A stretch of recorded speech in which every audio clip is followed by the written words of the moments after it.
I can't do it. We'll do it live. Do it live! I'll write it and we'll do it live! Mister, will you please wake up? And they give those guys a little extra weight. Roger Craig still on his feet, still running. What a run by Roger Craig. You'll never see a better one than that. From 46 yards.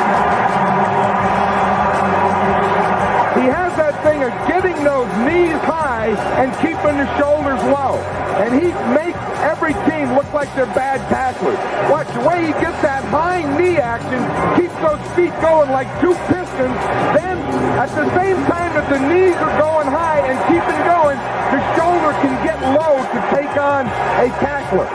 This is Snowman in the Morning. Hey, this promises to be fun. Oh, yeah. Can't wait. Are you kidding me? Do you believe it?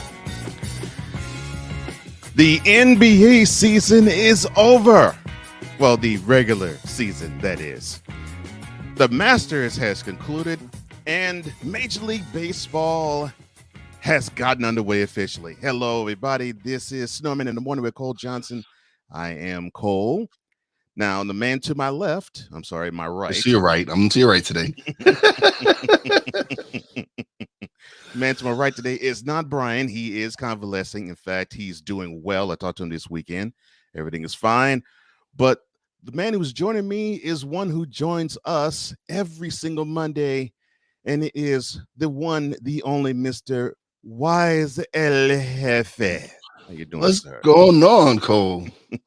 I'm doing good, man. I'm doing really good, And we love interacting with the people out there because that is where we get our lifeblood. And if you want to interact, we are live on YouTube. And all you have to do is go on to youtube.com and type in Snowman in the Morning 50. That's Snowman in the Morning 50. That's Snowman in the Morning 5 to the 0. And you can join the throng who comment every single weekday that we do this show. Now, let me go quick hits with this. So, the 2022 NBA season is officially over. Thank God.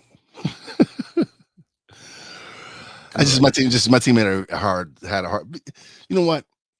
I can't say they had a hard season because they allowed youngsters the last few games to shine. Mm-hmm. But I'm kind of glad the season is over because my team was brutal this year.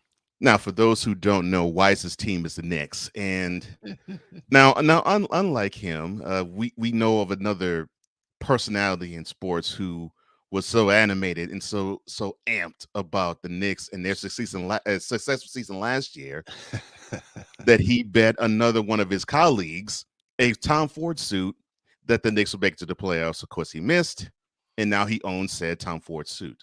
Yes. So, all right, I guess I'll get into it here. Normally, when you get to the end of any season, no matter what the sport, if your team doesn't make the playoffs, you sort of go through the what ifs. So, what are the myriad of what ifs for your Knicks that you have? Oh, what if when Tom Thibodeau benched Kemba Walker, had he just put Emmanuel Quickly into the starting lineup? Because Quickly this week had 2 triple doubles, mm-hmm. and he just showed that he can play the point position. I think that's the good thing about when you have a lost season, unfortunately, and I hate to call it that, but it pretty much is that for the Knicks. You sort of have to look toward next season pretty much on the floor when you finish up this one. And if you seem to have that as a motivating factor to carry you into the next year, that's not a bad thing to do. Yeah. Listen, this week alone, they saw a glimpse of what the Knicks can be. Obi Toppin set career highs in 4 straight games. He went 20, 35, and 42 yesterday. So I think it's time. If Julius Randle doesn't want to come and show up next year, it's time to move on from him and let Obi Toppin shine that point power forward. And speaking of Julius Randle, he did finish off as the team's high scorer with 20 points and pulled down five, and should say dished out 5 dimes. Well, he kind of tied with R.J. Barrett, who also finished at 20 points per game. Right. So I'm glad with the step that R.J. took. R.J.'s showing that he can be the man. And now with Quickly and Toppin emerging as go-to players, it's gonna be dope. Look who's here. Look who is here. Two handsome gems. And what's going on, brother? And before we continue, ladies and gentlemen, the man of the hour, Mr. Brian Snow, is back. How you doing, man? I am feeling great, you guys. I love you guys so much. Cole, you especially for taking the chair. El Jefe for joining on Mondays.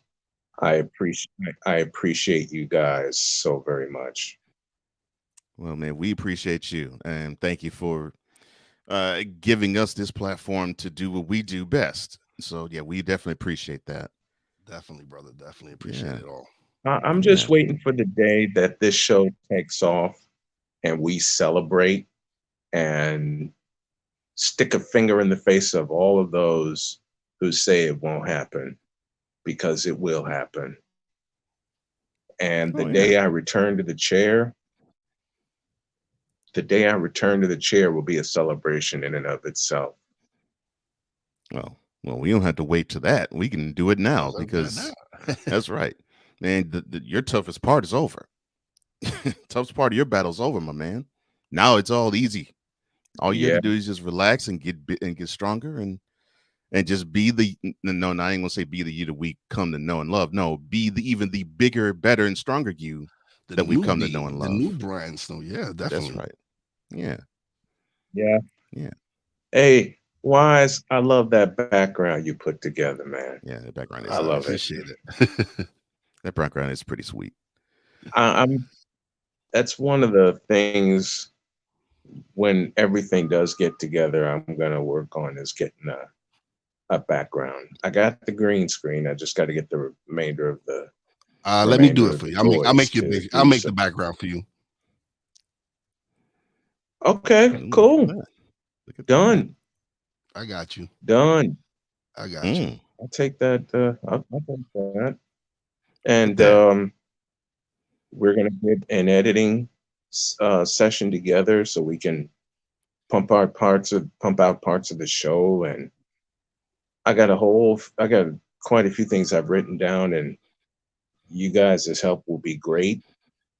And I know, Wise, you were the first one to jump on and say, look, I can do your video editing and take that off your back.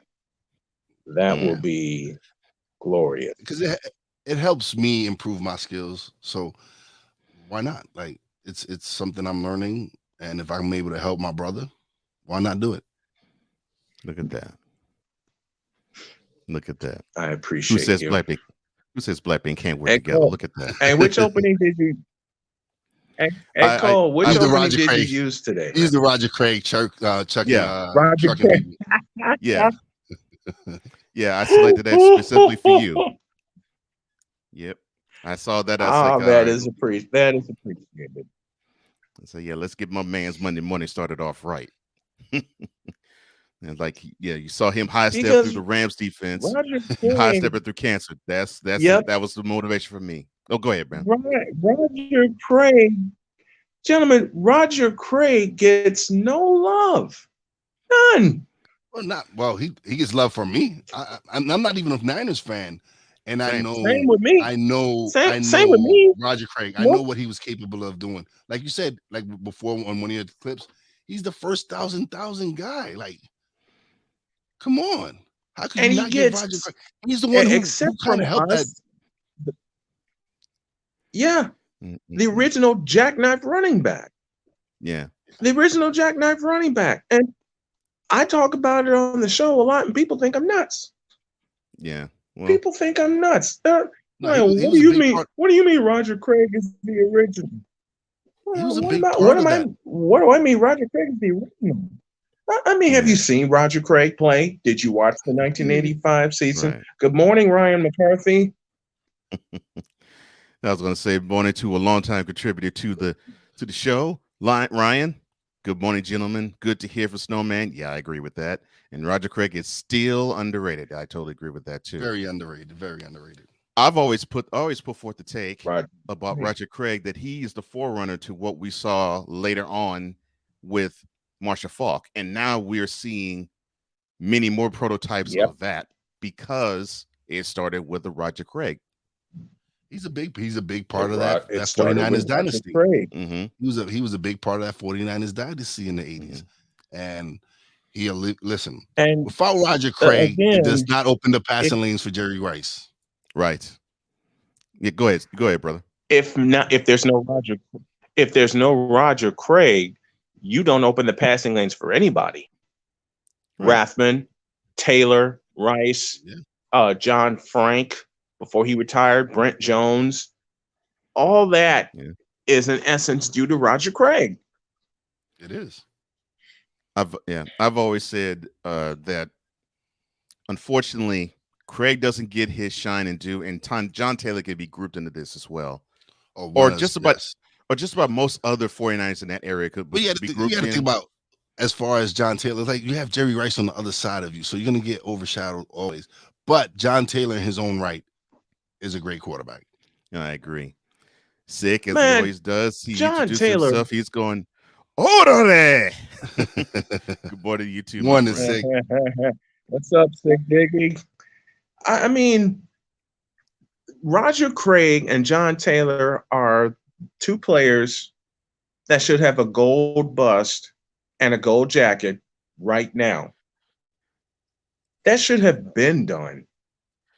Okay, and I have since boycotted the Pro Football Hall of Fame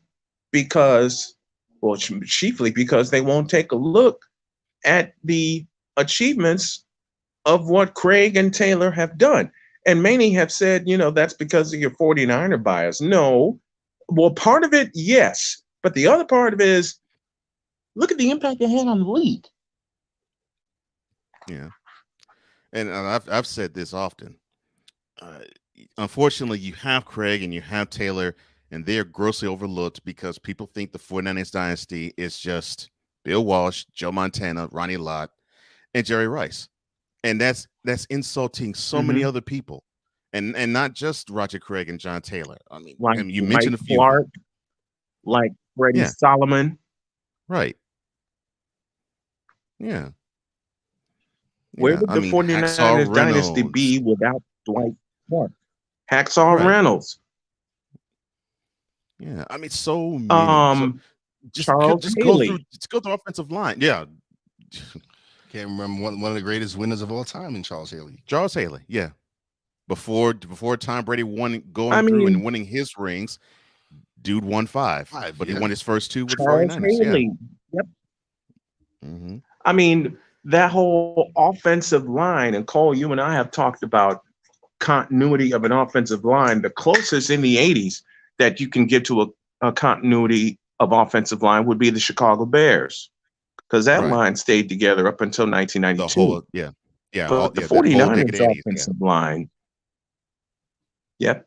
But that 49er offensive line that they put together starting in 86, left to right, Steve Wallace, Jesse Sapolu, Randy Cross till he retired, and then Sapolu moved to center, and Guy McIntyre and Harris Barton. Mm-hmm. I mean, no love for them either. Really? Yeah. And then that's the danger you have when you and I think the Patriots are going to go through this later. That's the danger you have when you look at a dynasty. You just think of the big time stalwart figures of it, and you just equate the whole dynasty to those few contributing members. In football, correct me if I'm wrong, gentlemen, football is a 53-man roster, and it takes 22 players, 11 on offense, 11 on defense, and of course, I should say anywhere from 27 to 33, because you got to include the other 11, which would be the special teams. That comprised of having something to do with the success or the failure of a franchise. So it's more than just a head coach. It's more than just a quarterback. It's more than just a wide receiver. And it's more than just a cornerback that contributed to the 49ers dynasty. And it's unfortunate that you have many who just say, well, it's just them. The others, they were just a beneficiary of those four.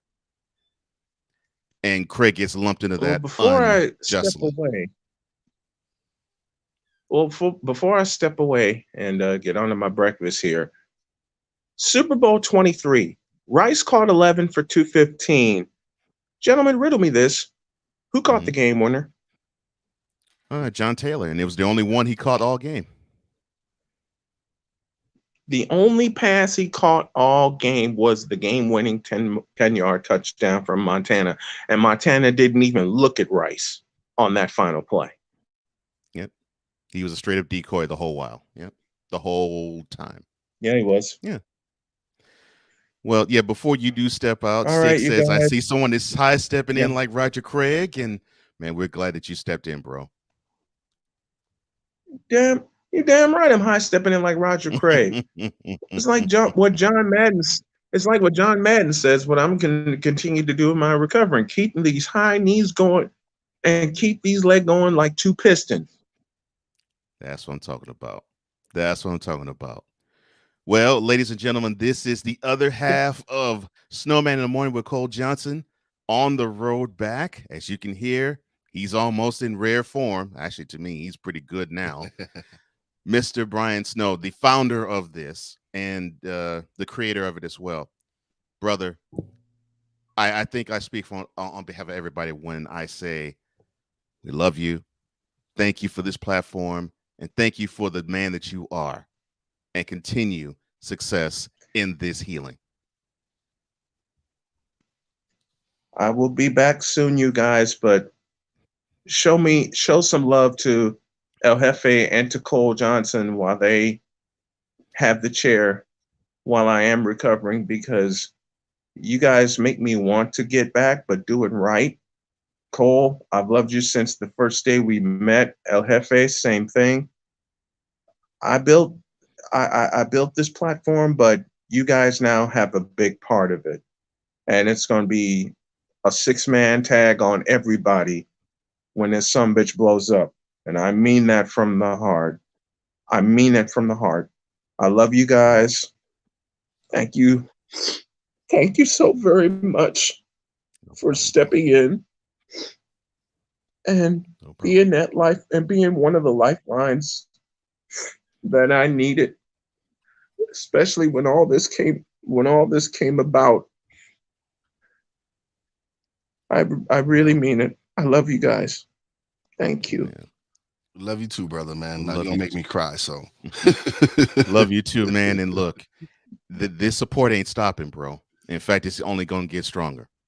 Yeah, listen, these guys have been amazing. The few days that I was here last week, Six has been dope. Oh, He's man. been very supportive. Everybody who's been on last week and Showing nothing but nothing but love, man. And I appreciate that.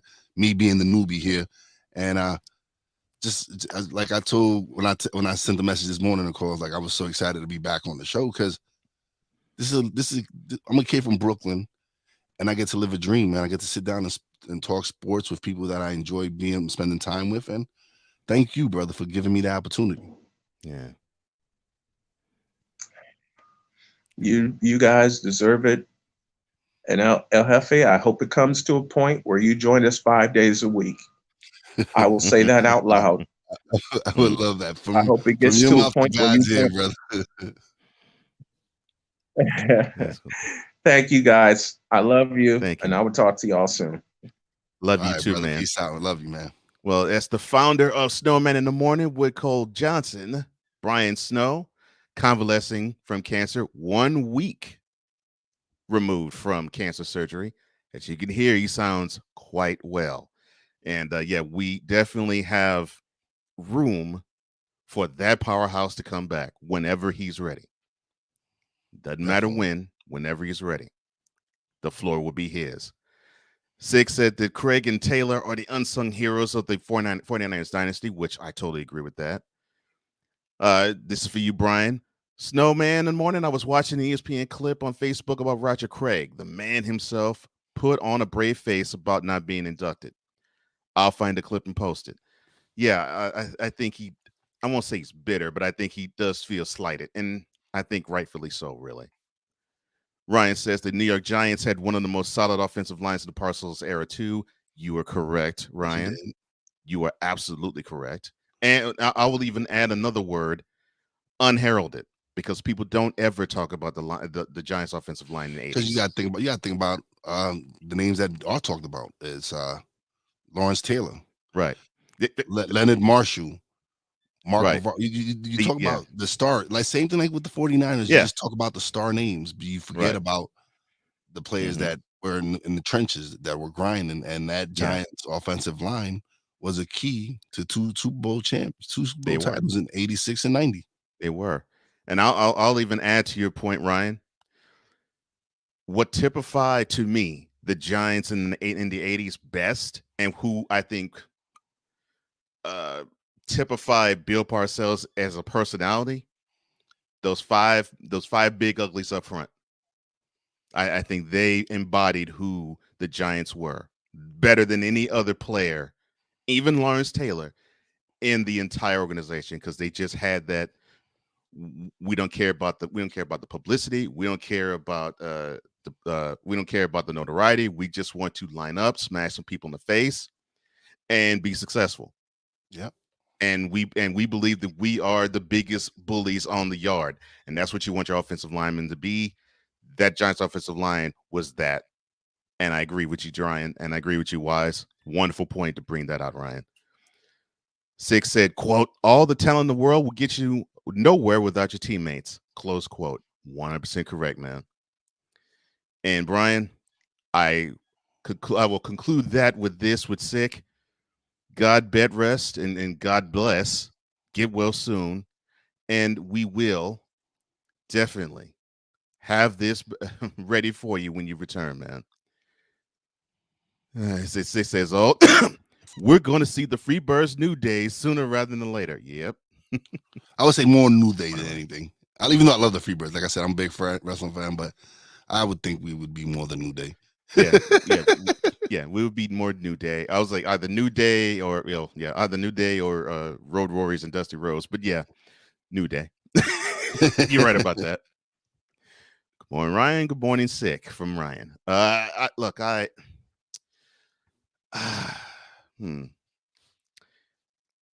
think I need to talk a little bit more about the end of this 2022 NBA season. So we're going to reset real quick. We're not going to take a commercial break, but we're going to reset. And this next bump, of course, this also is for you, Mr. Snow. Check it out.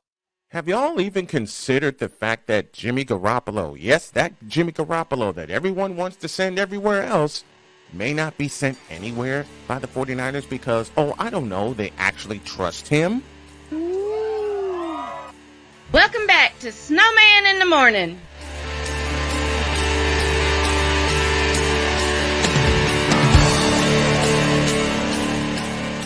Since we were talking about the 49ers in the first bit of the show, well, that is the current 49ers quarterback, Jimmy Garoppolo, who I will make my partner happy when I say this, is not going anywhere anytime soon.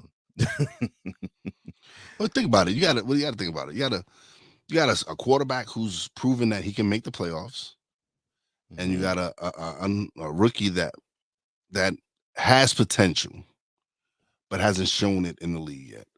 Trey Lance has the ultimate. Listen, he has the talent and the skills to be in this league. You have to have that talent. He has the talent.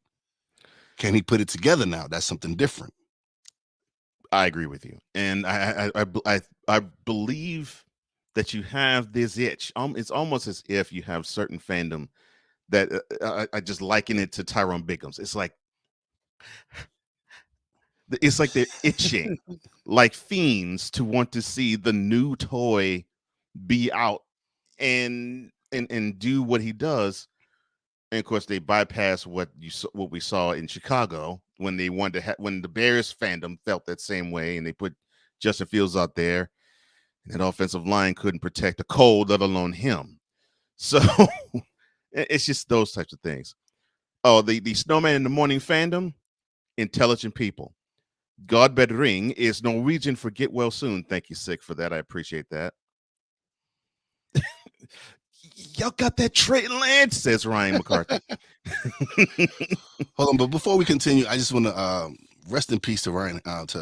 Yeah, I was going to get to that in the. I was going to say set aside a segment just for that. But yeah, it's crazy. Yeah, it's 24 years old, man. Dude was going to be 25 in 3 weeks' time, and you just okay. Well, I guess we'll park it here. You think that you've been 24 and I've been 24. You pretty much think that your full life is ahead of you because you keep hearing from your parents and your uncles and aunts and older cousins, that 24, man, you ain't lived life yet. You hear that often. And the thought process is, yeah, I feel as though I am a bit on the invincible side in terms of, I got some time. I'm not going to be an old man yet.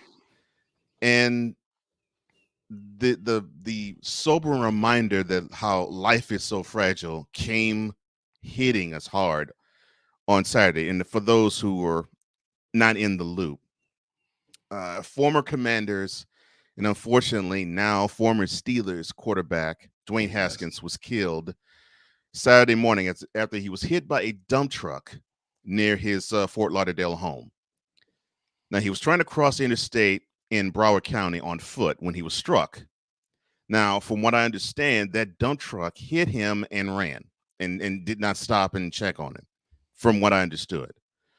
And as soon as he was hit, he was pronounced dead when authorities came onto the scene. Now, an outpouring of love has come from the Steelers organization. Mike Tomlin talked about his work ethic.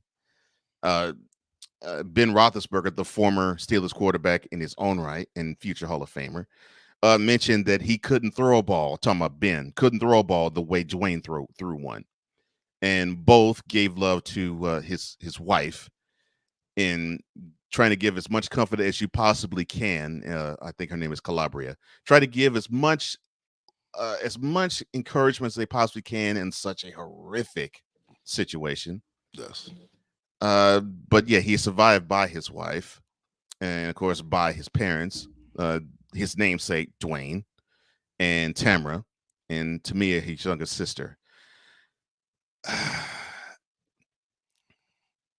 I'm gonna throw the flowers on first before I go with the shade. You look at a guy who seems to have the makings of a good career, and you see that he's trying to make his way, and he's doing the best he can under whatever circumstances that's given to him. And you're left with the thought of, what if? Again, we get to those two words, what if? What if he was able to, strengthen in being a quarterback and a serviceable one in the NFL, and he actually could get on the field and prove the talents that he showed when he was in Columbus and Ohio State University. I'm sorry, the Ohio State University. And see if he could transfer the talent he had there onto the talent on an NFL field. That those what ifs seem to really ring loud when you have a talent like him. I won't say not fulfill it, but not get the chance to fulfill it. Absolutely, man. Definitely, absolutely. Listen, it's sad to see someone so young go. He had his whole future ahead of him. Yeah. Like it was like people want to say he was a bust, but listen, anybody who goes to Washington, they're not the most stable franchise. They sure not. It's like Dan Snyder's a horrible owner. Woo. Don't get me started on him. He is. It's not. He hasn't shown any. It's like he hasn't shown any. If I was a Redskins fan, I would be highly upset with this man. And he spends money. It's not that he doesn't spend the money. He just spends it wrong. He wants to spend it how he wants to spend it instead of trusting his evaluate. But he wants to. It's crazy. I mean, again, rest in peace, Dwayne Haskins. It's sad. 24, going to turn 25, like you said, in 3 weeks. Mm-hmm. And he had potential. It wasn't like the kid didn't have an arm. He had a cannon of an arm. Right. He did. I think by him going to Pittsburgh, it helped him because now you're learning from a great coach in Mike Tomlin. Not Right. taking anything away from Ron Rivera, but Mike Tomlin is a Super Bowl winning coach. And you want to learn from someone like that. You want to take your work ethic from someone like that. And Tomlin is a beast when it comes to his preparing for coaching. Like when he prepares for games.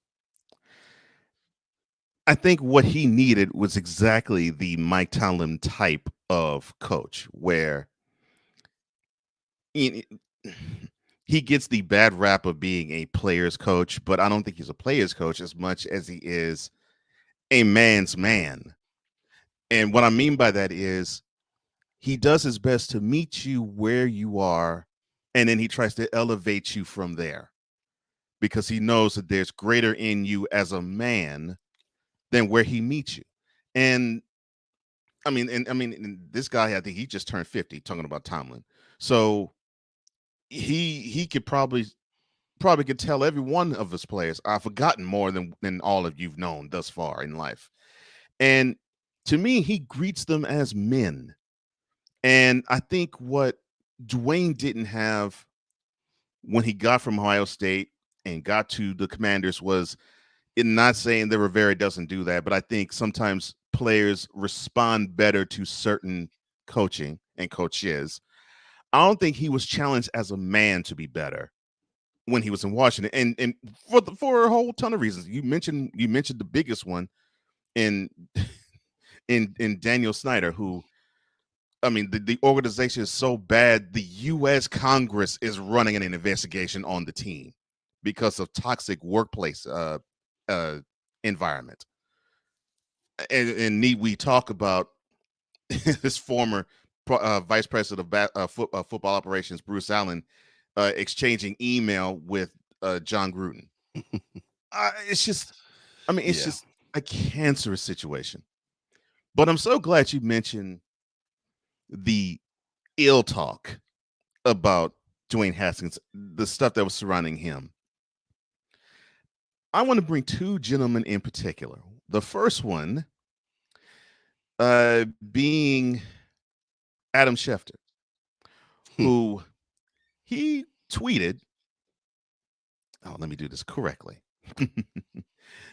This gentleman, who of course is an ESPN, well, I should say reporter, and focused his I should say his expertise is focused on the NFL. He tweeted Saturday, right after the death was announced of Dwayne Haskins, quote, Dwayne Haskins, a standout at Ohio State, before struggling to catch on with Washington and Pittsburgh in the NFL, died this morning when he got hit by a car in South Florida, per his agent Cedric Saunders. Haskins would have turned 25 years old on May the 3rd. Close quote. Now, he did clean that up, but it was not before Lamar Jackson got on him on Twitter. Quote, at Adam Schefter, you lame ASF.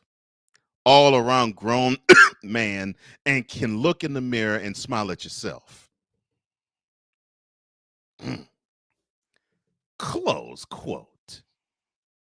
Now, since then, Schefter changed his tweet and tidied it up to basically saying he became Washington's first round draft pick and playing in Pittsburgh. There was no need for him to talk ill about him. It was just, listen, we all know, we all watch the NFL. We all know what he went through. Mm-hmm. There was no need to point that out. Listen, the man passed away. Just say former first round pick of Washington, now Pittsburgh Steelers quarterback, has passed away. Don't need to go into all the details of his failures or whatever. We saw it. We saw it firsthand when he played. Right. But when he came into the NFL, he was only 21, 22 years old. He was still growing as a man. Right. So Mhm. people keep forgetting how young he really was.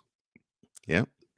Like there's men 30 years old that fail at being, but this kid, he was a young kid. He still had his future ahead of him. He's, like I said, him going to Pittsburgh benefited him. It did.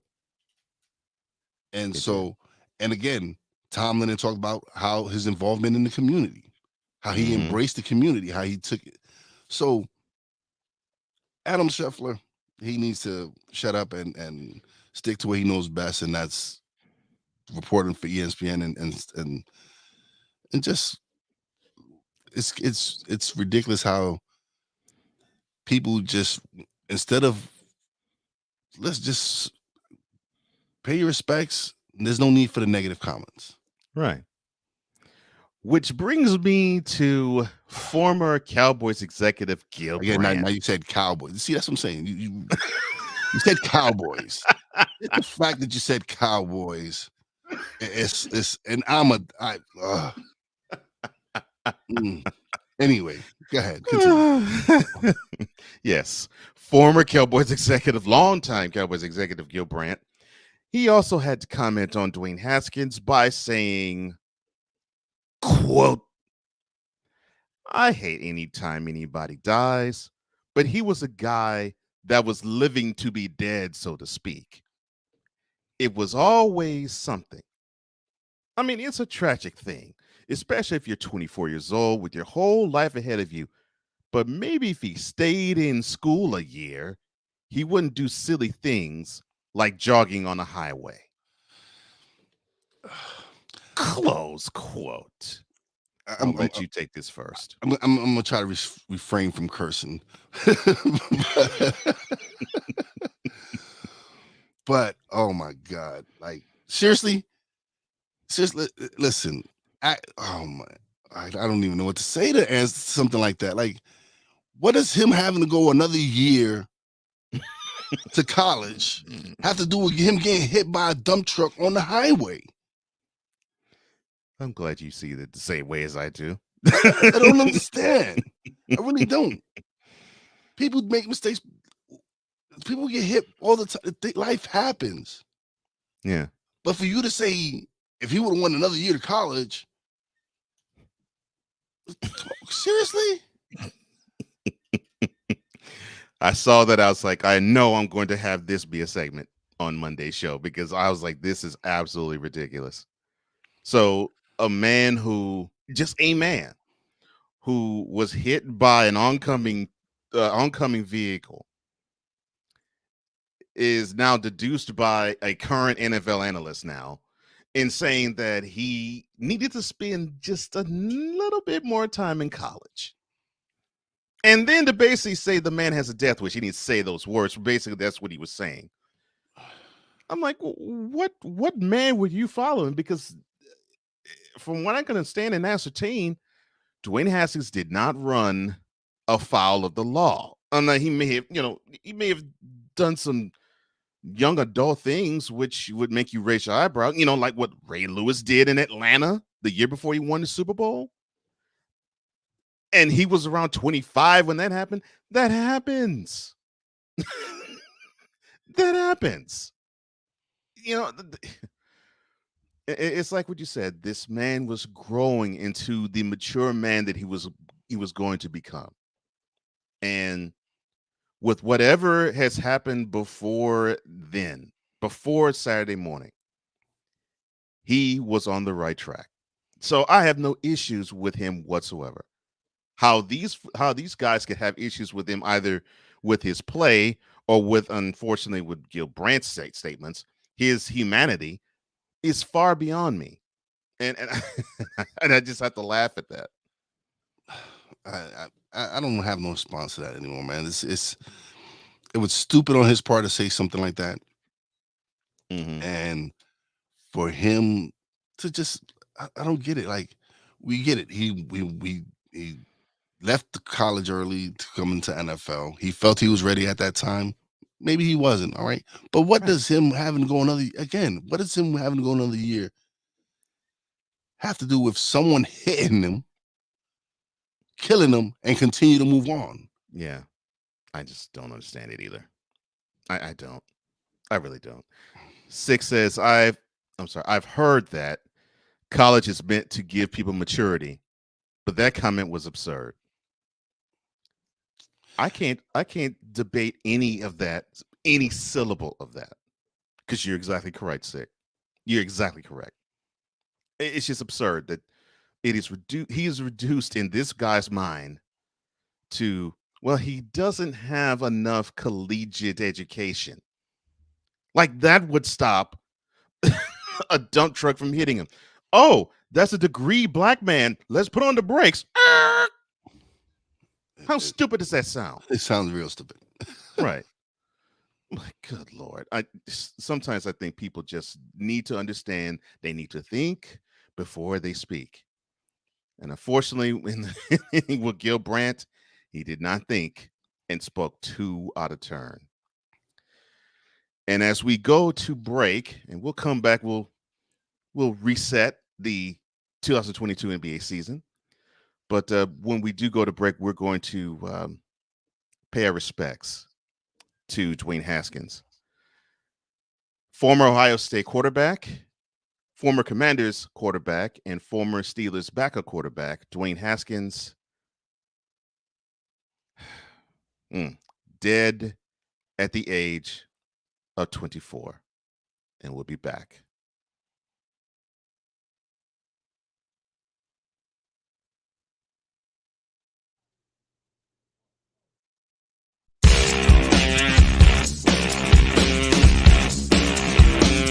This is Snowman in the Morning.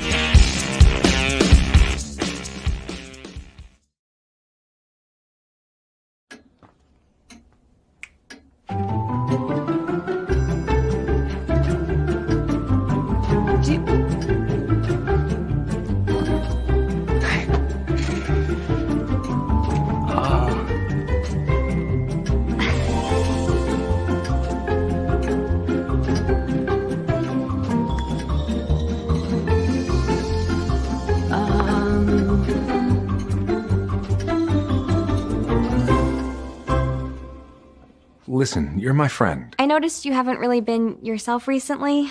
Yeah, I feel like something's up. How are you? Are you okay? Is there anything you want to talk about? I just want to know how you're feeling. And listen, even if you don't know what to say, I'm here to talk. No matter what you're going through, I just want you to know I'm here. I've got your back. When you want to talk, I'm here.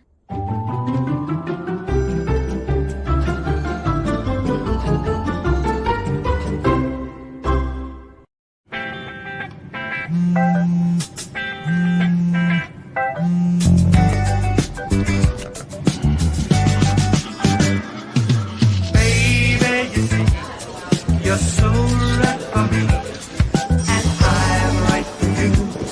I love the things you do, like sweet tasting wine. Your lips are so divine. Your loving turns me on. My lonely days are gone. That's why I'm never gonna let you go. Never gonna let you go, babe. I'm never gonna let you go. No, no, never gonna let you go.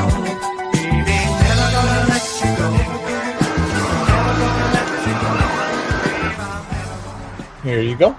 Thank you. Thank you.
Hey guys, it's me, Isabella Gomez, filling in for Smokey Bear because he's got more to say than just... Only you can prevent wildfires. Like, if you're outside enjoying a barbecue, don't let a hamburger distract you from fire safety. Make sure you aren't dumping your hot coals or ashes onto the ground because that could start a wildfire. So take wildfire prevention seriously and let's save the world one day at a time.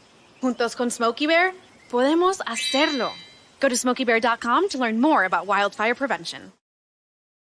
Mister, how do you operate this Twitter thing or this Instagram thing or whatever the heck? You're supposed to know all this stuff. Anyway, welcome back to the show. Well, Dr. K, you can go to official SIT Morn. That's official SIT Morn. That's where you can find us on Twitter. On the Twitter or the Instagram thing or whatever the heck.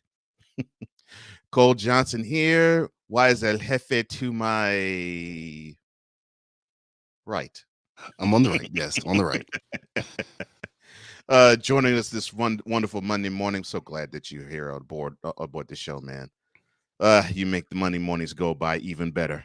Man, I love being on the show. Like I said, I wish I could do it 5 days. Believe me, this is a dream come true to be able to talk sports, and so yeah, totally understand that. Sick asked this question. He says, "Here's my question: is there an ongoing investigation regarding the dump truck that hit Haskins? That's a hit and run, isn't it?" I believe it is. Don't quote me on that, but I believe it would have to have an investigation would have to be underway, considering they have to get the cause of the death. And before I continue, Mr. Gilbrandt, and you get a little bit of this too, Adam Schefter. Come on, man, really? Stop the cap. I mean, that's just ridiculous. All right, enough of that. On to the end of the NBA regular season for 2022, and I can somewhat share in the sentiment of the season being excitedly over for me too, as well as for you. Since my team, the Rockets, ended up with the worst record in the league, I could totally understand why you would say the same thing. Oh, but you have the potential to have the number one pick in the draft, which isn't really, it's not a real exciting draft. Seriously, there's some good players, but there's no one that really stands out like last year, right, or the year before that. Or the year before. Mm-hmm. It's a right now to me it's a crapshoot. It's like it is. The kid from Duke is good. The kid from Gonzaga is good, but who is really the best player coming out? You can go so many different ways. We'll see. And that might be a good thing. It might be an embarrassment of riches if we look back. It could be. We look back on the 2022 draft. Yeah. It could be surprising. This might be one of the best drafts ever, but we never know. Again, there's players here with potential to be great. Just never know, man. Yeah, you're right. You're exactly right. All right, so let us set the table.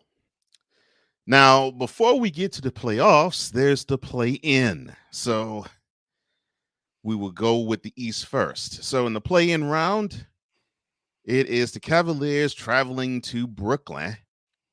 Your stopping ground, sir. Yes, sir. They'll play the Nets at Barclays. Mm-hmm. And the Hornets will travel to the ATL to play the Hawks. Now, of course, as the play-in rounds go, the 7th seed plays the 8th seed, the 9th seed plays the 10th seed. The 9th seed hosts the 9-10 game, the 7th seed hosts the 7-8 game. Now, whoever wins the 7-8 seeded game, they advance to the playoffs automatically, and then they become the number 7 seed overall in that conference's playoffs. Now, the loser of the 8 and 7-8 game will now host whoever won or will win the 9-10 matchup, which in this case will be the Hawks and the Hornets. Whoever loses the 9-10 matchup is eliminated from the playoffs. Now, whoever wins, they will travel to whoever is the loser of the 7-8 matchup, and the winner of that game advances to the playoffs, where they become the 8th seed. So in the scenario that I just painted for you, sir, the Cavaliers at the Nets, the Hornets at the Hawks, which two teams do you see who will come out being in the playoffs when when this weekend starts up? Brooklyn, definitely, because the Cavs are struggling. The Cavs, since Evan Mobley's been out, they've been struggling. And he is the engine that like, since he's been out, they've really hit rock bottom. They went from being a top 4 seed all the way down to number 8. So that just will show you that Evan Mobley's key part of that team, and he's had a tremendous year. He is one of the surprise, even though he was a top pick, he was a lottery pick, and he was, to me, he was maybe the top rookie. That's a good point. Yeah, because he surprised me. I didn't think he was going to contribute the way he had. Yeah, and he's been, like I said, since he's been out, they've been struggling. Yeah. So he was a big part of that team. So not having him to go into Brooklyn, right, with now Kyrie being able to play at home, right? Yeah, that's something. That's a big difference, man. It's a big difference to have those big two. Yes, it is a big difference. Even any night combined, they can drop probably like 70, 80 points alone. Right. So I got Brooklyn on that one. Okay. Now 9-10. I want to see the Hornets because I love their young core. I like LaMelo Ball. I do too. I love this, but again, Trae Young. He if he did what he did to my Knicks last year, then I see Atlanta advancing. They won't get past Brooklyn, right? But I can see them getting past the Charlotte. Well, I'll put it this way: if the Hawks advance, not only they advance, but the Hawks win their game, and you say the Nets will win in their game against the Cavs, well, the Hawks wouldn't see the Nets. No, they would see the Cavs. Yeah, they see the Cavs. Like I said, the Cavs are struggling. I think the Hawks can beat the Cavs. Yeah, even though the Cavs have regressed from last year as well. Like John Collins got the big contract, Trae Young, whatever. They've dealt with injuries, and they haven't been as consistent as they were last year. But I just felt the Cavs, like I said, the Cavs are struggling. If by some miracle Evan Mobley comes back and plays, he's still going to be getting he's still going to be getting back to game shape. So I wouldn't expect so much from him. Yeah. But it's the NBA. You never know what happens. But I see Atlanta with getting through Charlotte and then beating the Cavs and taking that final spot. Okay. All right. Good morning to you too, Ben. Appreciate Good you morning, as always. Ben. All right. I think I see it the way you do. I really believe the Nets caught the right opponent in the play-in, which to me of the 3 teams they should have the 3 teams they would like to have played, I think the Cavaliers is the easiest Team of they the wanted, 3 for them. So I believe they'll advance and they will be the 7th seed. So they'll go on to play the Celtics. I will run down that list on the other side of the hour. Out of the 9-10, I'm with you. I want to see the Hornets, but I think the Hawks are going to do it because Trae Young, look at that. Trae Young seems to just love the bright lights and the spotlight. He just seems to just turn on and turn an extra gear. I can't explain it, but that's just how greatness works. So yeah, I see that they'll hold serve at home, then they'll travel to Cleveland and they'll beat the Cavaliers and they'll be the 8th seed. I could see that. I could totally see that. Now in the West, the play-in sets up this way. So you have the Clippers going up against the Timberwolves. The Clippers are the 8th seed. They're going to be going to Minnesota to play them. And then the Los Angeles Lakers will be playing the Pelicans. What? Huh? Wait, hold on. What? Who? No, it's not happening. It is not happening. It will be the San Antonio Spurs.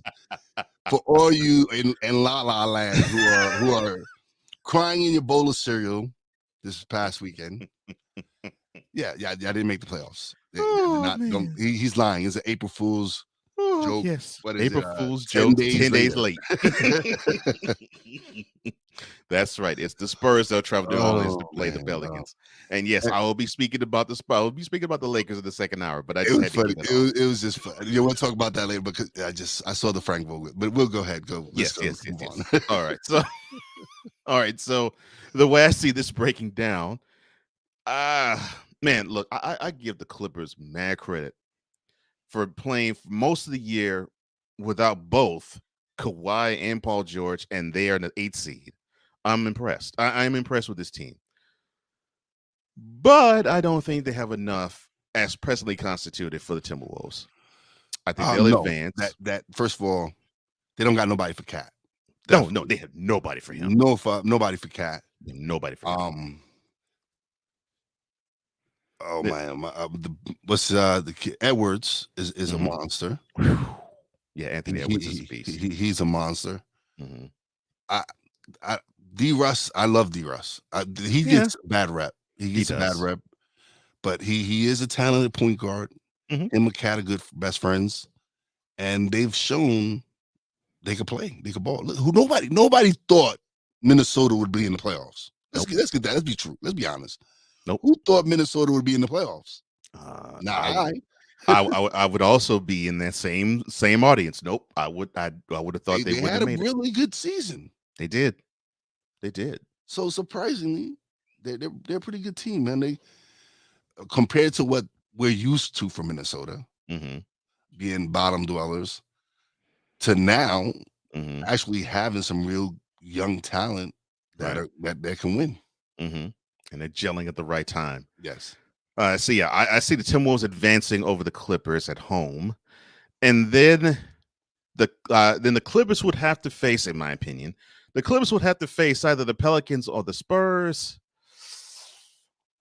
I gotta give it to the Pelicans, man. Pelicans are surprising everyone without Zion. Yeah, they're surprising people without Zion, and the Spurs with young talent too. And this is not what we're used to from the Spurs. This is a Spurs team that doesn't really have that superstar. No, they don't have that superstar. They're a team. They're a team. Mm-hmm. Yeah, they don't have their superstar. They are more up and down than what we're accustomed to, because we're more accustomed to a slow it up, traditional half court set type of team. Especially from a pop team. Yes. Yeah. This team is not. So yeah, to see that the tempo will be pushed when it comes to the Spurs. Now this is the toughest pick out of all of them in the play-in for me. But I think the Pelicans can hold off the Spurs. I just think they have just a little bit more experience, at least going here in this portion, than the Spurs do. Not much, just a little. And I think that will serve them well.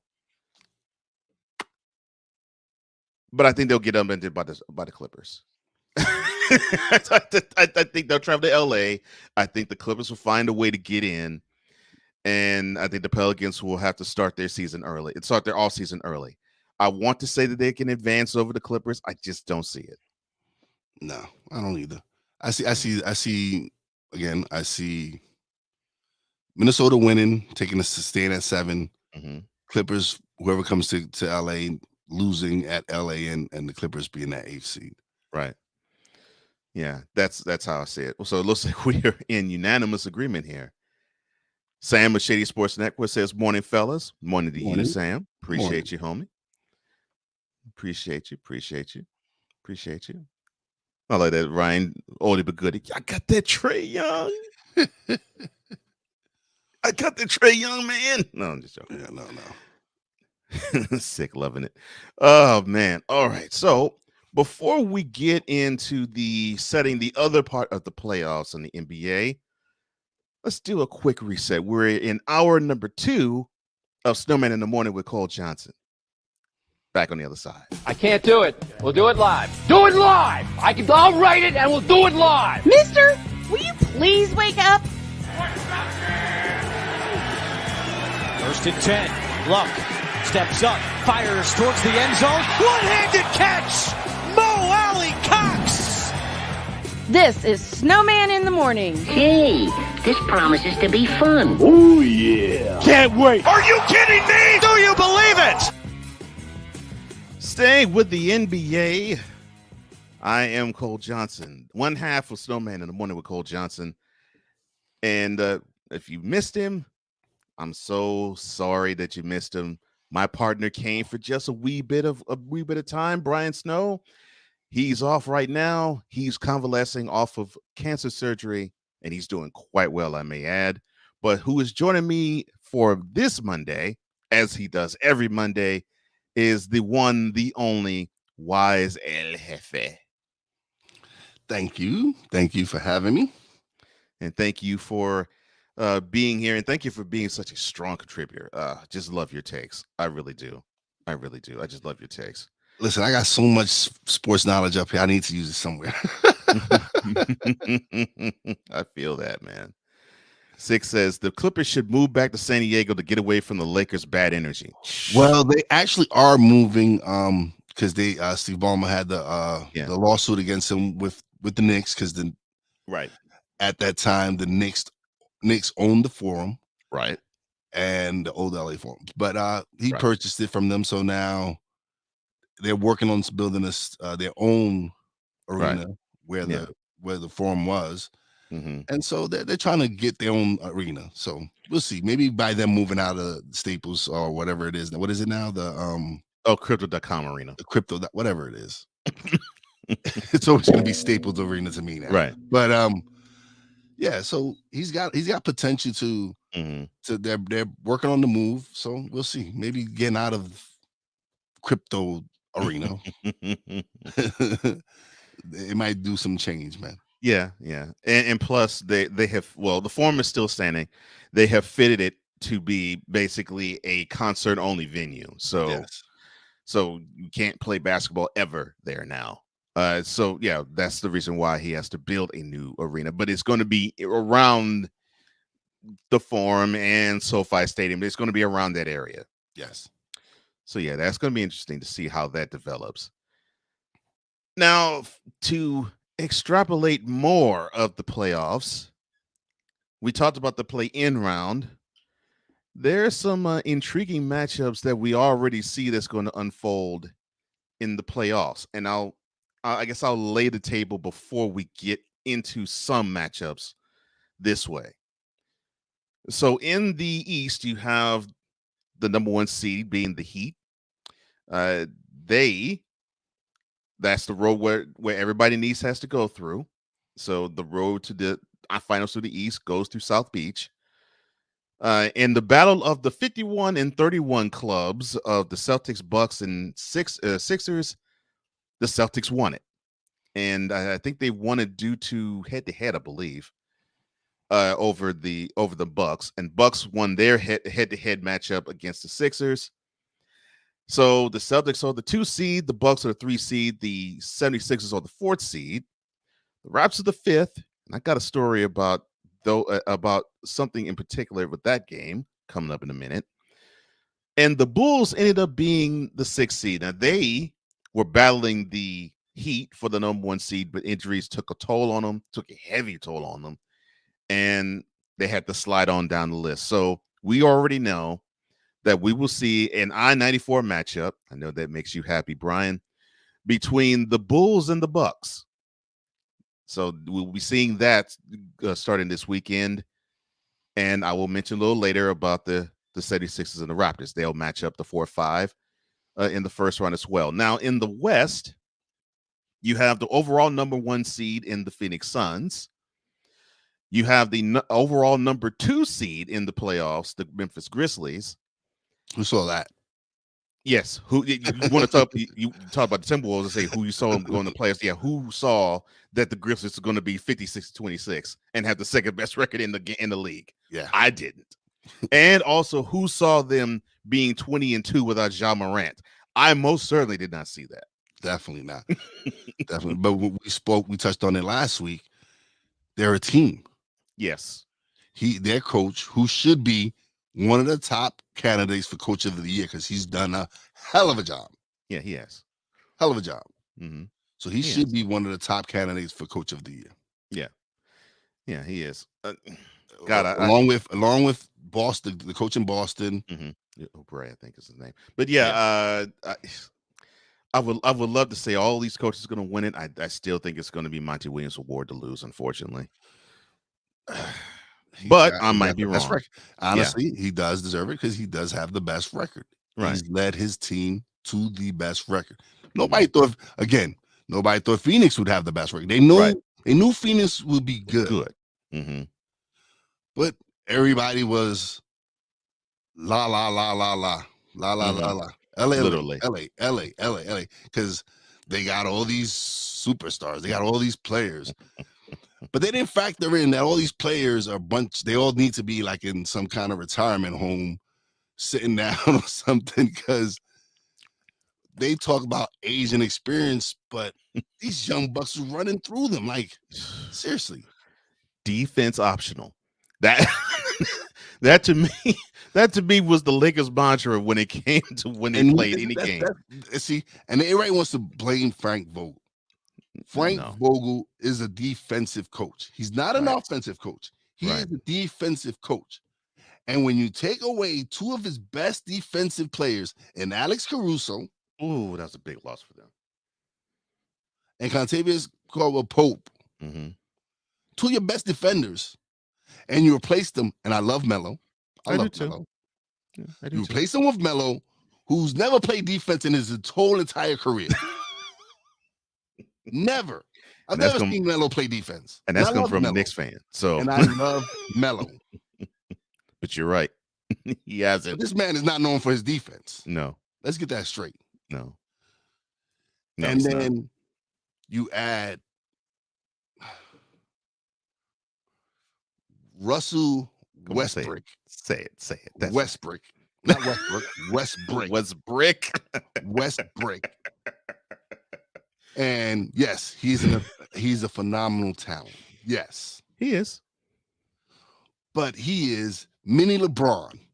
So when you have big LeBron and mini LeBron together, who has the ball? It's a clash. Doesn't work.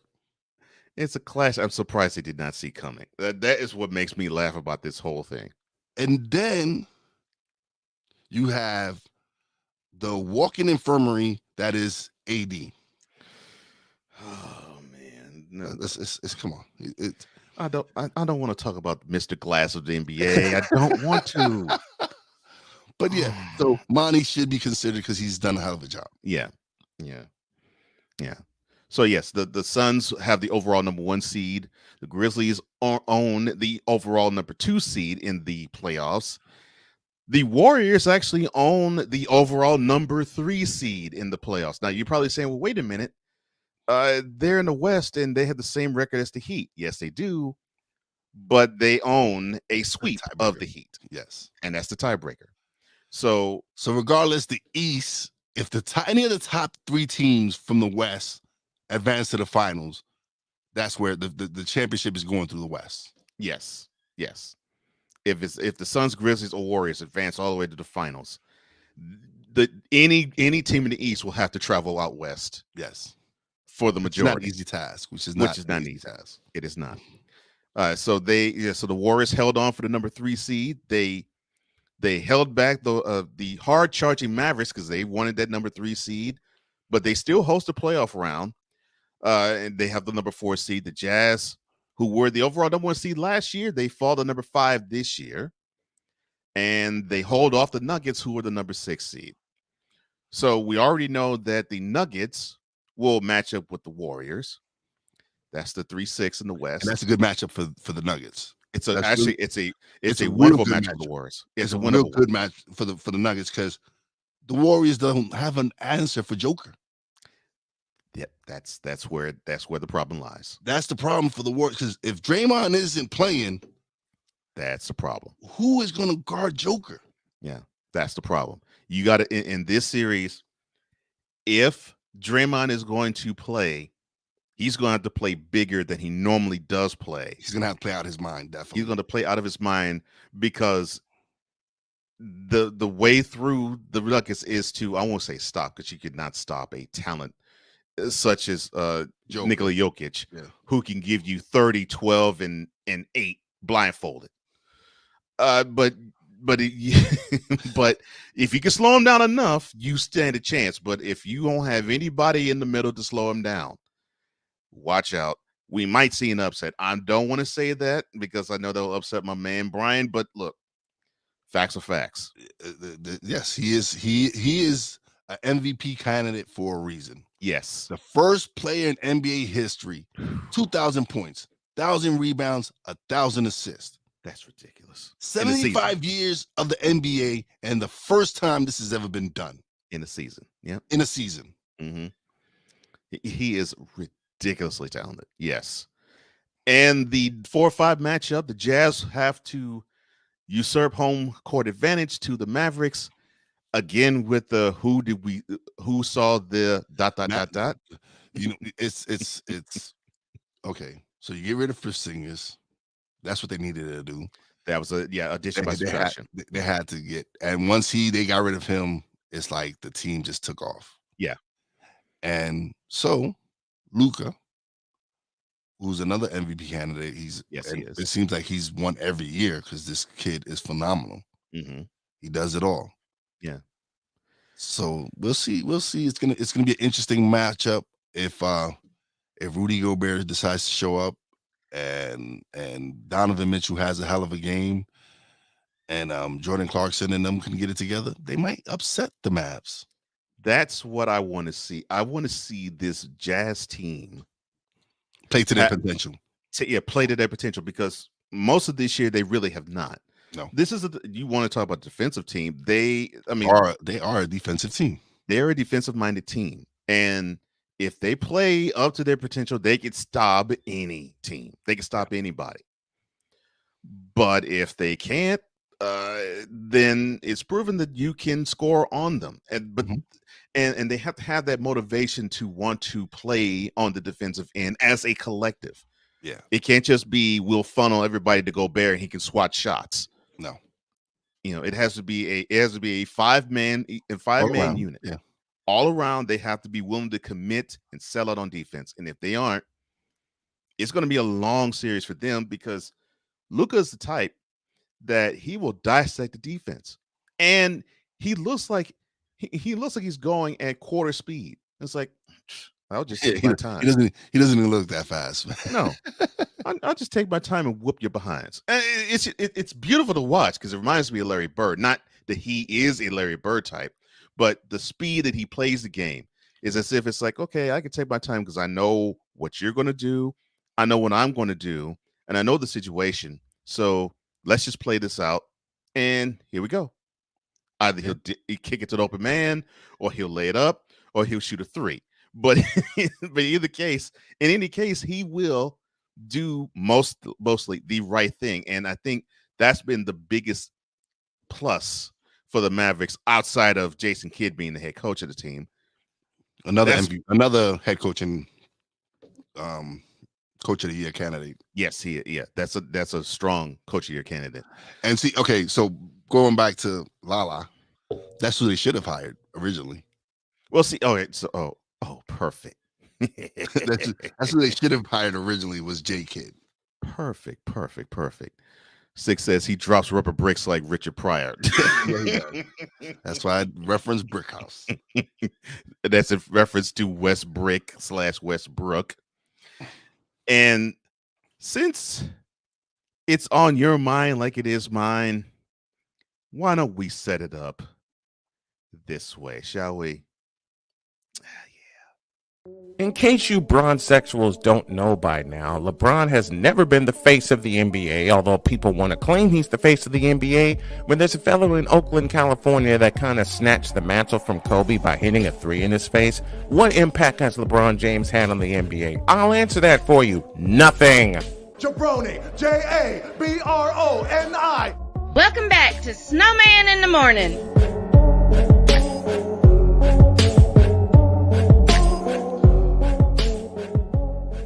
sick, get ready to type it because I'm about to say the phrase. We're now about to talk about the gift that keeps on giving. And since my partner has been chomping at the bit to talk about him, and I've been chomping at the bit to actually talk about him too, it's about time we do. Let's talk about the delusion that is the Los Angeles Lakers. All right, so I saw Frank Vogel's interview after the last game yesterday, and they was questioning him. Does he feel like he's gonna have a job next year? Like, because reports are out of LA that he is gone. Yeah, he's gone today, supposedly. Yeah, that he's no longer a mini coach of LA, and which is sad. Even though he did win a title that it has asterisks because of the bubble, right? It does, right? So, but who really needs to go is Mr. Rob Pelinka, because this man, I don't know what the hell he was thinking, decided to go to the senior citizen retirement home and collect his players. So this is what you get when your average age is like 90 and you expect them to be successful, especially a coach that is a defensive minded coach, and you give him players. Again, I love Melo, yes, but plays no defense. None. Dwight Howard is a former shell of himself, right? Which means he can't play defense like he used to. No, he's not the same defensive MVP 4 times or whatever he is. Yeah, not even close. Yeah, he's not him anymore. Right. I can't even remember the other rest of the old guys that they got. It's just they got rid of Rajon Rondo. And what does that do for them? That didn't do anything. It didn't help or work. It didn't help or hurt them, right? It's like it didn't do anything for them. What was it supposed to do? Right. Yeah. I'm sure glad Rondo's happy because now he's in the playoffs. He's in the playoffs, right? He's not sitting at home. Right. Right. Let me see. Oh yeah, the other old one they signed was Trevor Ariza. Okay, Trevor Ariza 4 years ago was 6-man, whatever. He was one of the best coming off the bench, and that's when they should have targeted him years ago. Yeah, and brought him home. But yeah, no. And then you go, and again, Mr. Pelinka, you had the opportunity to bring DeMar DeRozan home, as well as bring yield from Sacramento, and you decided to go LeBron's way and go get Westbrook. Yeah, no, it just did not work. Like DeMar DeRozan is a candidate for MVP, helping the Bulls make the playoffs. Yeah, as he should be. And teaming up with another former Laker, Mr. Alex Caruso. Which you so correctly said that they miss. Yes, definitely, because he is. Listen, Caruso might not be the most talented player, but he is a grinder. He plays defense. Every championship team needs a guy like him. Every one of them. Yes. I guess Mr. Pelinka didn't think he needed him. No, I guess not. Contavious Caldwell Pope, another defensive stalwart that Vogel relied heavily on, was cast away. I don't know what they was thinking. They let him go. And now you can see that you have no defense. Yes. AD is not in the middle to block shots. Yeah, because he's on the bench more than half the season. Mr. James, he's probably had one of his best offensive seasons ever. Yeah, the best since his third year, I believe they said. One of his best seasons. Yeah, so, all right, I get that. But, again, where's the defense? Who's playing defense on this team? Yeah, defense wins championships. That is where, because if you think about last year, the Bucks, they played D, they won the title. Yep, and when they locked down in Game 5 of the finals, that's exactly what brought them home the chip. Yeah, So again, if you can't play D, man, just give it up. So now you have to just like implode this team, like get rid of a few players.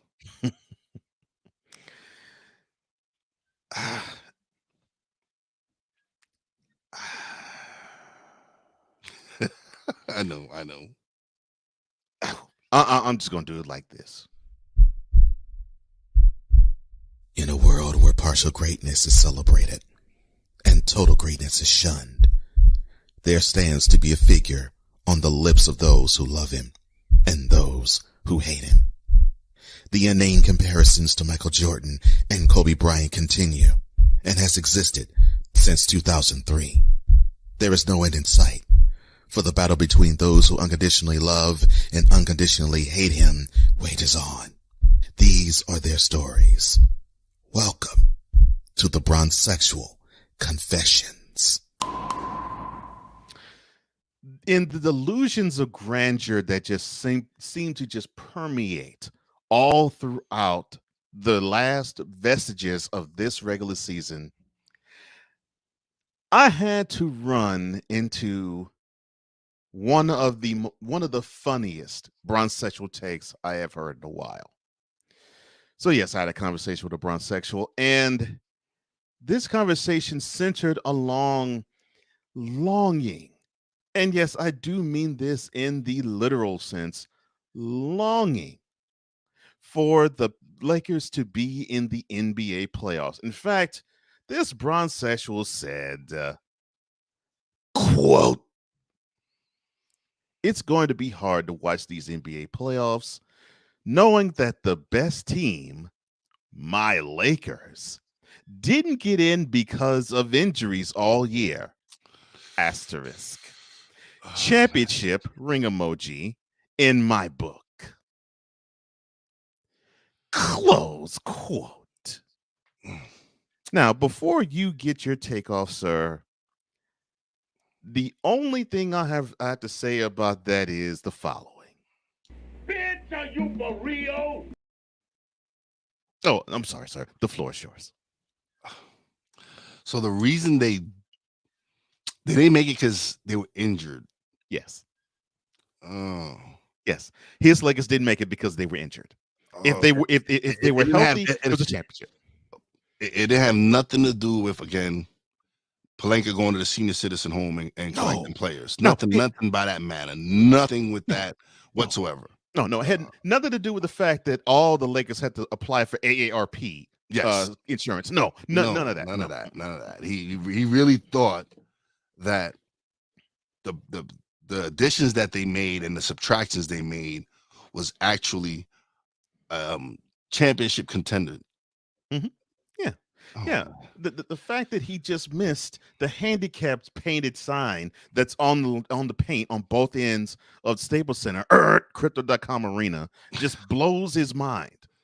I just don't understand how you have Lakers fan, or I should say, let me put it this way, the bronzesexuals who have poisoned Lakers Nation actually believe that this was a championship contending team when the only big time piece that's in his prime, you would have to be fortunate if he plays 50 games in a season.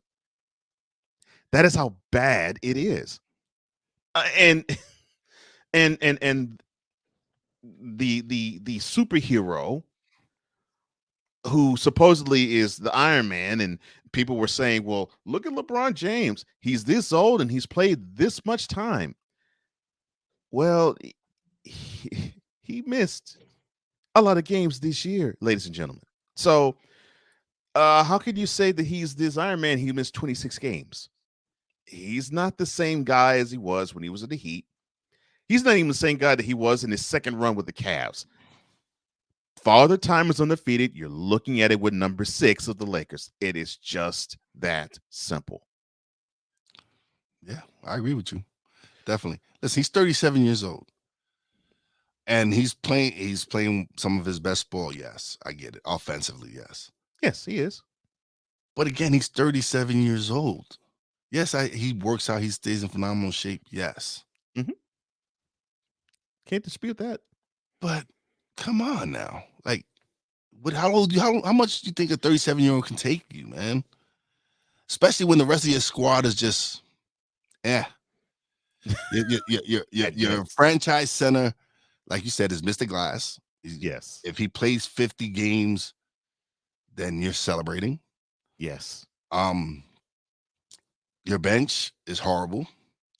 I'm like beyond horrible. Like, again, Melo, I do love you, but bruh, Atrocious. Yeah, bench is atrocious. Come on. Then you go, and again, you don't make the proper trades, bring in the right pieces, and you let LeBron talk you into going to get Russell Westbrook. Because it was LeBron's choice to bring Westbrook in. It wasn't Pelinka's. Pelinka wanted to go the other route. Magic actually called Pelinka and said, yo, DeMar wants to come home. Right. Magic called Pelinka and told him, hey, because the Rosen's people reached out to Magic and said, yo, Magic, we need you to work your magic. We want to come home. Yep. And they didn't do that. They decided to go the other way for a player who's been on 3 different teams in the last 3 years. He went from Oklahoma City to Houston to Washington, now to LA. He didn't do anything in Washington. That experiment in Houston was a disaster. Yes, it was. So what made him think that a man who is he's not a great shooter whatsoever. No. Whatsoever. He's not a great shooter. He can rebound, assist, and he can take it to the hole. Yes. But Brody's never had a jump shot. Right. So if you thought that he was going to evolve coming to LA, you jokers was smoking some shit. If they actually thought he was going to evolve, yeah, they need to pass whatever they were smoking on to me, because no, that was never, ever happening. Yeah. Oh my goodness. I like what Sig just put up. Oh my goodness. It's ridiculous. Oh yeah. Before I had to go to the one beforehand. Six said, as Jerry the King Lawler and good old JR Jim Ross would say to each other, did you forget or need to adjust your trifocals? Yes. But the one that you just saw, whether it's the Lakers or his ex, Carmelo will never escape Lala. We need to go there. We need to go there, Sick, man. We need to go there. Cheerios just will not taste the same when it comes to Carmelo, but I'll stop there. Look, the disease of the Lakers being tied to LeBron is getting absolutely sickening, and this same brown sexual who said it'll be hard to watch the playoffs because his Lakers, due to injury, will not be there, and if they were healthy, it would be a championship easily. He also went on to say the following as well. Quote, look at how great LeBron James is. He's 37 years old. He averages 30 points a game. Michael Jordan didn't do that at 37. Close quote. And I had to school him. I'm like, okay. So you're going to compare this season to one of Jordan's non-prime seasons, the 1989 season, I think, but put 1988 numbers up. And I said, wait a minute. You're talking about one season where this figure won Defensive Player of the Year, a scoring title, All-Star MVP, and also All-Star MVP, slam dunk championship, and was the scoring champion, scoring 35 points. Correct me if I'm wrong, and won a playoff series. Correct me if I'm wrong. Did LeBron do that this year? I don't think so. And then the following year, he was the same figure, was 33, 8-8, and went to the conference finals for the first time.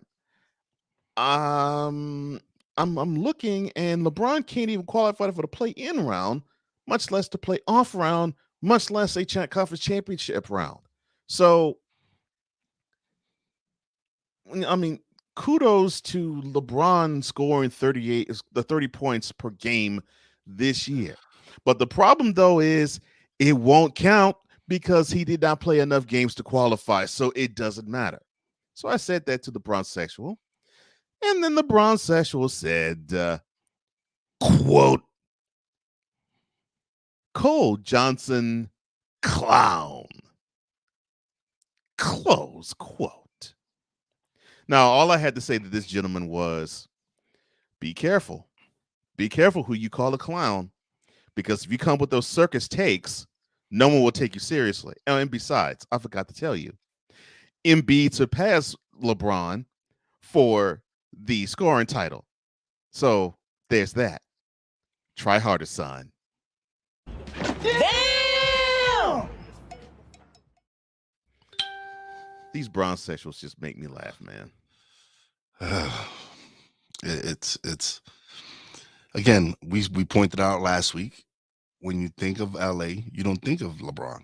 No, you don't. You don't think of him as a Laker. Yes, he is a Laker right now. Yes.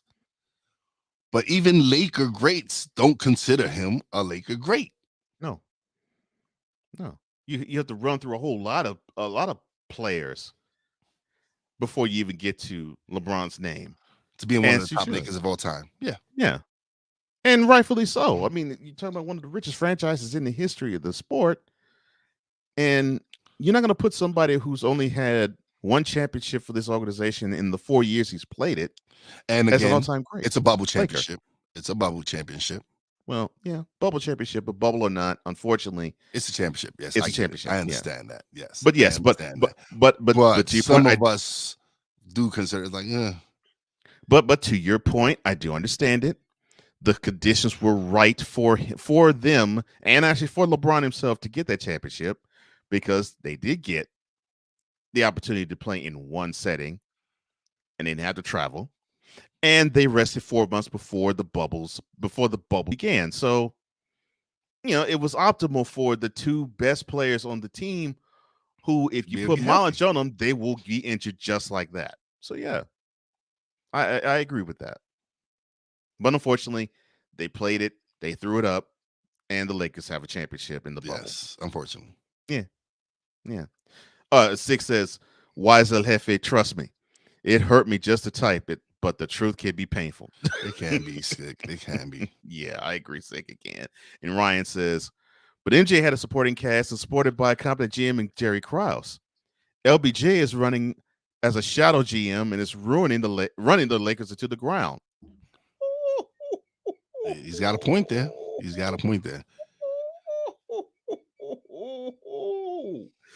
Oh, my man. Because if you listen, because you think about the story of when Rodman came to the Bulls, Jordan went to Phil and said, hey, can you control him? And what was Phil's answer? Yes. And what did Rodman do? Bring him 2 more chips, 3 more chips. Three. 3 more chips. And when they went to when they went to Jordan was like, look, I don't care who you bring on the team. I'm fine with it. Just as long as Scotty and Phil are, I'm cool. Scotty didn't want him. And Scotty didn't want him. So I think Phil had to do a lot of convincing Scotty to bring Rodman on the team. But yeah, Jordan was like, I don't care. He went to Phil, said, Phil, can you control him? Yes. And he did. Besides the one little Shaq incident. But besides that, it was great. Yes, sir, Ryan. You dropped that mic, sir. You dropped it eloquently. Yes, sir. Yes, sir. Oh my gosh. But it's just it's ridiculous to me that we have these endless takes of, well, if the Lakers were healthy, They will still be old. Right. Part of the game is health. And then what makes me so infuriated toward those who say, well, if the Lakers were healthy, they would be in the playoffs. Well, so you're going to insult the Warriors and you're going to insult the Bulls. If the Warriors were healthy, who knows where they would be? Right. If Denver had Murray, where would they be? And so Porter this Jr., this nonsense about, or if the Lakers were healthy, listen, this is part of the NBA season. Players get hurt. Teams have to adapt. Yeah. And the Lakers just didn't adapt. Right. And it's unfortunate, but that is what it is. So I laugh at that. I'm like, Lord, why?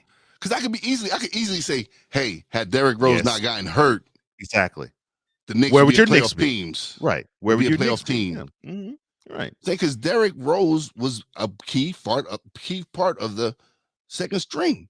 Yep. It was proven last year. Yeah, that trade when we got him, it helped. It helped us it pushed us to the playoffs. And it would have helped this year. Yeah. Definitely.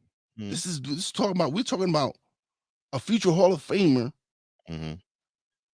that last year showed he still, and listen, injuries happen. Right.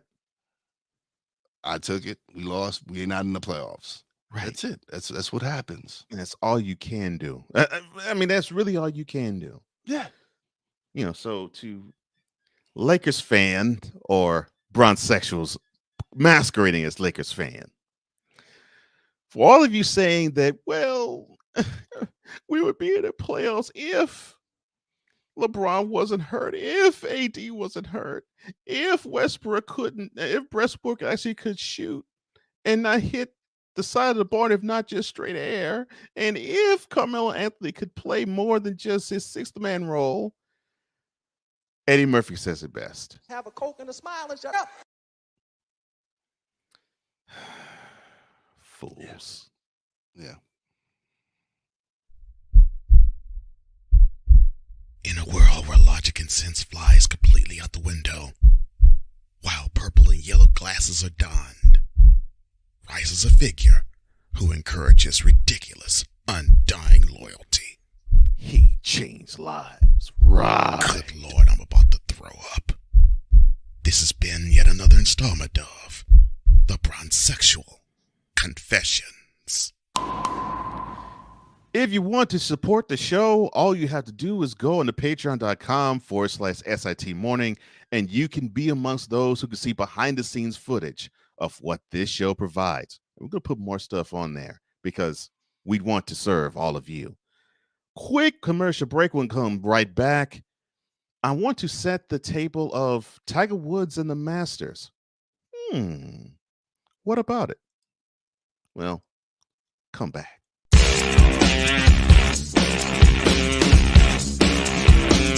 This is Snowman in the Morning.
Listen, you're my friend. I noticed you haven't really been yourself recently. Yeah, I feel like something's up. How are you? Are you okay? Is there anything you want to talk about? I just want to know how you're feeling. And listen, even if you don't know what to say, I'm here to talk. No matter what you're going through, I just want you to know I'm here. I've got your back. When you want to talk, I'm here.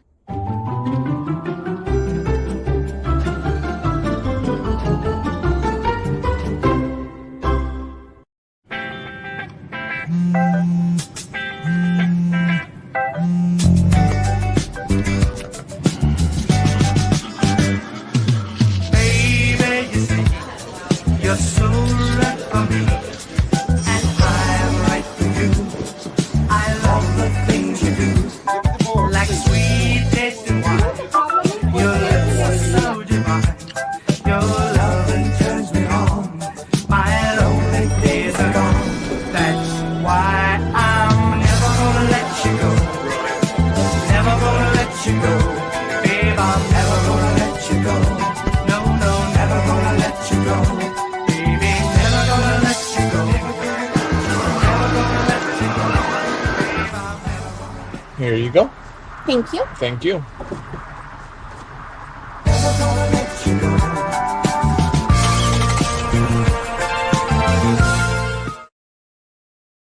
Hey guys, it's me, Isabella Gomez, filling in for Smokey Bear because he's got more to say than just. Only you can prevent wildfires. Like, if you're outside enjoying a barbecue, don't let a hamburger distract you from fire safety. Make sure you aren't dumping your hot coals or ashes onto the ground because that could start a wildfire.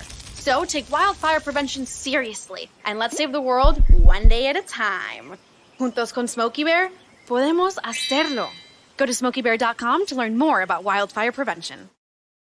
If you can celebrate Christian McCaffrey having a 1,000,000 season, if you can celebrate Marshall Faulk, who had a 1,000,000 season, by electing him into the Hall of Fame, then why can't we celebrate the guy who originated the 1,000,000 season with a Hall of Fame election? I'm talking about the one and only Roger Craig. If you want some, come get some. Welcome back to Snowman in the Morning. And down the stretch we come on this Monday morning of Snowman in the Morning. Cole Johnson here. Wise El Jefe joining me. And man, it's been a wonderful but quick almost 2 hours. Yes, it has. And before I continue with the last topic, I want to put forth what Six said. If LeBron wanted to be the franchise owner, GM, and head coach, he should be at home playing NBA 2K22 on his kid's PC or console. Yeah, I agree with you, bro. I totally agree with you. All right. So I could endlessly talk about the MLB having their wonderful weekend start off the 2022 season for them.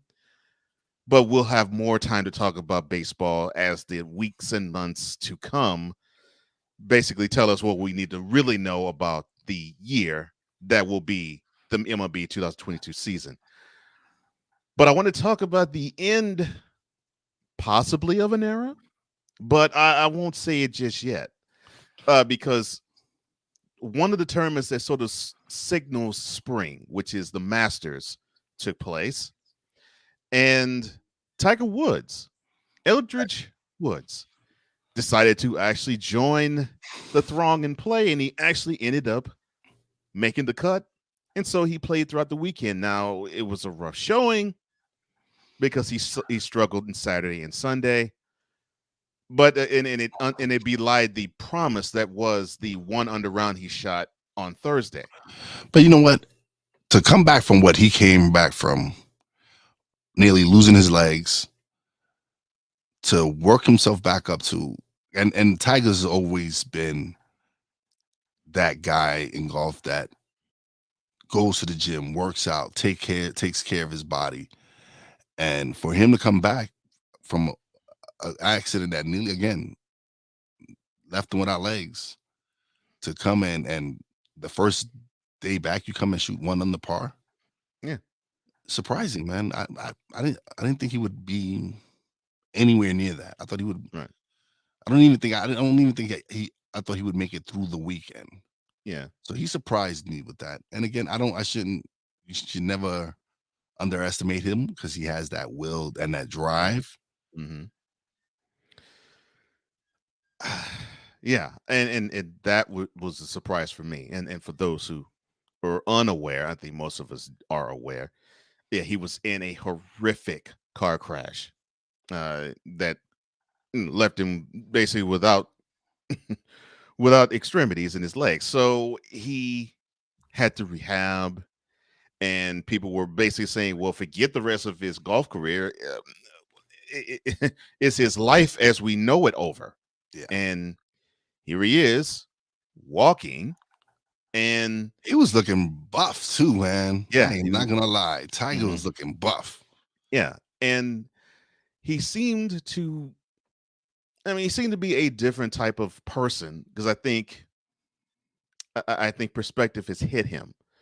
I think probably thought at one time that he wouldn't be able to do this, but now here he is, now 46, and even if he were to have been well and did not have that accident, this would have been a special occasion for him because if you all remember golf history, 25 years ago this weekend was when Tiger Woods lapped the whole field as a 21-year-old, winning his very first major, which happened to be the Masters.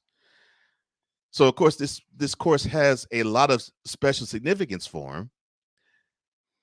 But I think this trip was a little different, and you mentioned it beautifully, Wise. He didn't know if he could actually get up and walk again. And not only did he get up to walk, he got up to actually show, you know something?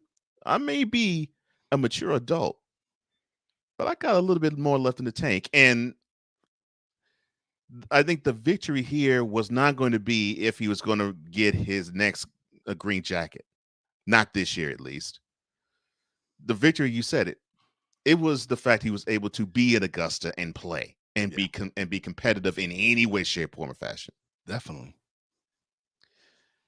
You know, so I really, really do have to give a tip of the cap to him. Now, his like I said, his Sunday was 6 over. You know, not the best, not the best of rounds, but I don't think that really matters. Not this time. No. Yeah. No, it just the fact that he's walking and he's playing to serve inspiration for other people. To be able to see like, hey, listen, Tiger overcame a horrific accident, and look at him, he's playing in the Masters. Mm-hmm. Yeah. Yeah. And that's the beauty of it all to me.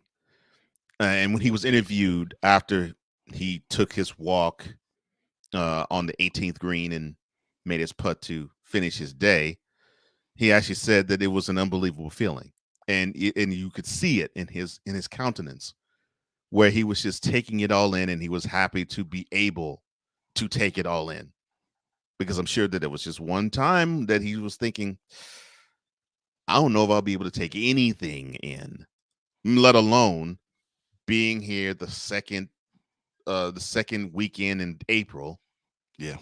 Wearing the red Nike shirt to basically signify, you know, he's that shark, and he senses that blood, and that, you know, he goes in for the kill. I mean, it was a different type of Tiger Woods. Now, I saw someone say that this basically is a sign that he should hang it up, and that this is it, and that he shouldn't even play anymore because, well, he won't ever approach what he was before. Before the accident, we felt that way. You know, we felt that he's not going to be like he was in 2008. Ever since the scandal, yeah, since the scandal, he's falling apart. Yes, yeah, and he wasn't going to be the same way as he was in 2008, and he definitely was not going to be how he was in 2004, and he most certainly was not going to be like he was in 2000.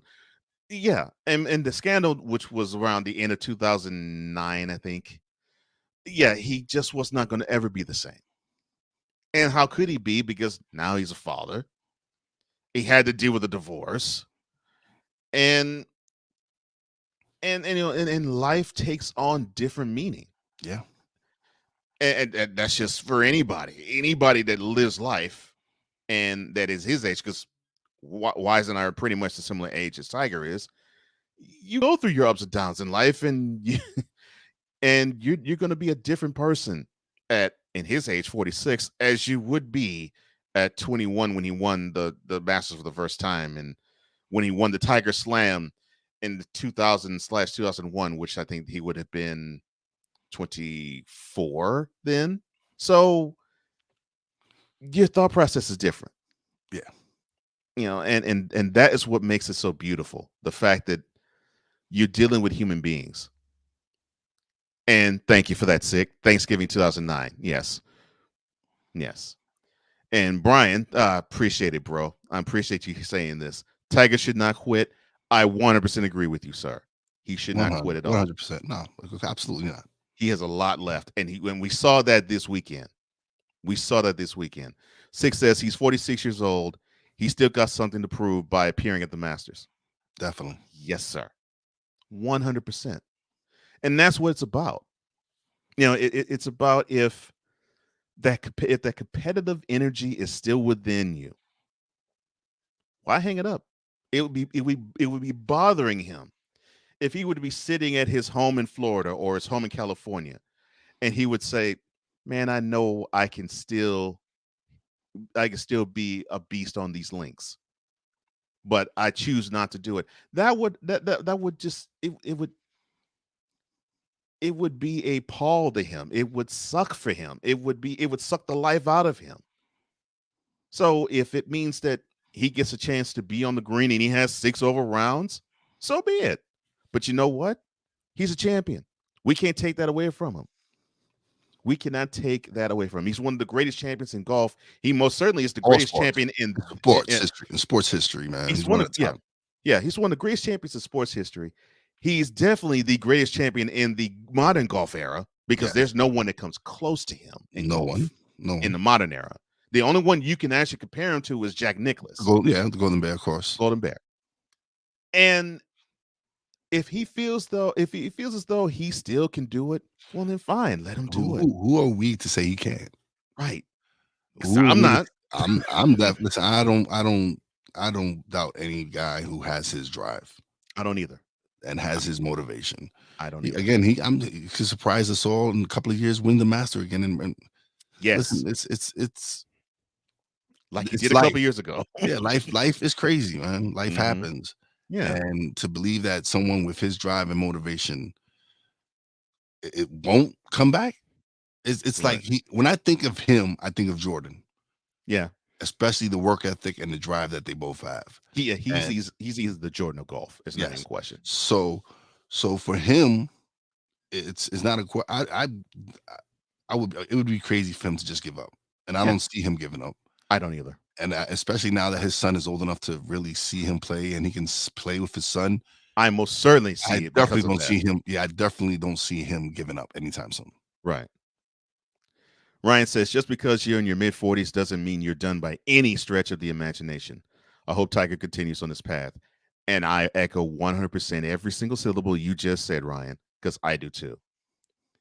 And before we close, I will let the founder of the show have the last word. After Six says, hats off to the memory of Earl D. Wood Sr., a former Army colonel that instilled a sense of determination in his children. Yep. Brian says it best. He will break the record for Masters wins. I think that still is in him. And if that competitor is in him, that's all we need to see. Definitely.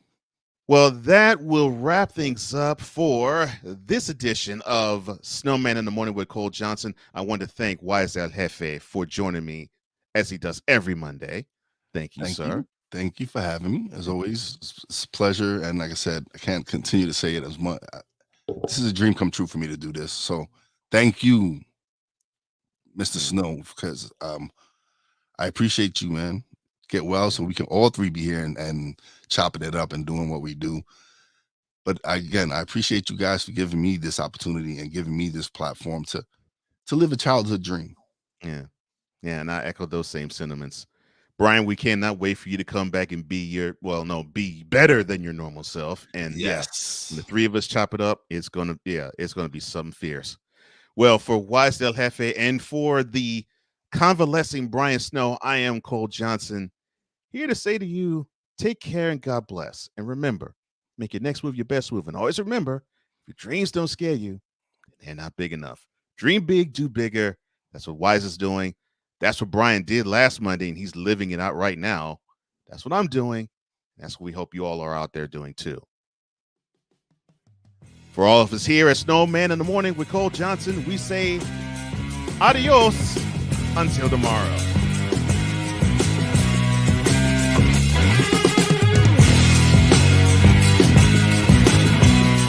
Thank you for tuning in to Snowman in the Morning with Cole Johnson, the hottest of hot takes and the coldest of cold, hard facts.